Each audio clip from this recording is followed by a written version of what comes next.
বিদায়ক্ষণত 2025 সময়ৰ দেউনাত ভৰি দি আহি আছে 2026 পুৰণিক বিদায় দি নতুনক আদৰিবলৈ সাজু হৈছে অসমবাসী হাঁহে মাহে পৰিয়ালৰ লগত এসাঁজ খাবলৈ সাজু হৈছে প্ৰত্যেকগৰাকী অসমীয়া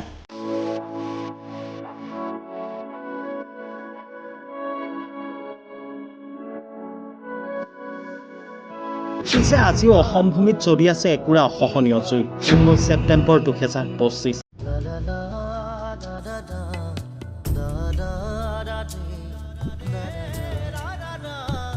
অসমলৈ আহিল এক সহিব নোৱাৰা অকল্পনীয় খবৰ জুবিন গাৰ্গ আৰু নাই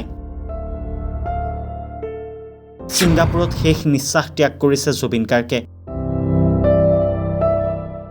স্তব্ধ হৈ পৰিল অসমৰ আকাশ বতাহ স্তব্ধ হৈ পৰিল বৰলুইটো শোকত ভাগি পৰিল প্ৰত্যেকগৰাকী অসমীয়া কাহানিও কোনেও কল্পনা কৰা নাছিল জুবিন গাৰ্গ নামৰ সত্তাটো যেন এদিন নোহোৱা হৈ যাব সাগৰতলিত শুবৰ মন থকা মানুহজন যেন এদিন সাগৰৰ বুকুতেই লীন হ'ব সেই কথা কাহানিও কোনেও কল্পনা কৰা নাছিল আজি 31 ডিচেম্বৰ ৰজাবিহীন সাম্ৰাজ্যত প্ৰথমটো নৱবৰ্ষ নতুনক আদৰিবলৈ অলপো যেন সাজু নহয় জুবিন অনুৰাগী ৰজা নোহোৱা হোৱাৰ আজি 100টা দিন আজিও ন্যায়ৰ অপেক্ষাত প্ৰত্যেকগৰাকী জুবিন অনুৰাগী সকলোৱে এটাই জানিব বিচাৰিছে জুবিন গাৰ্গৰ ন্যায় কেতিয়া সামাজিক মাধ্যমতো দ্ৰুতগতিত চলিছে জুবিন গাৰ্গৰ ন্যায় বিচাৰি যুঁজ বহুতে আশা কৰিছে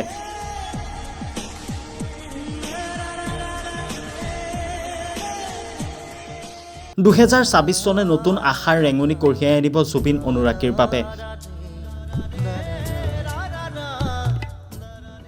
2026তেই ন্যায় পাব জুবিন গাৰ্গে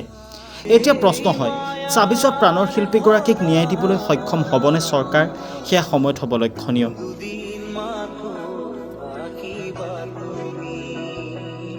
নিউজ ডেস্ক ৰিপৰ্টাৰ এনি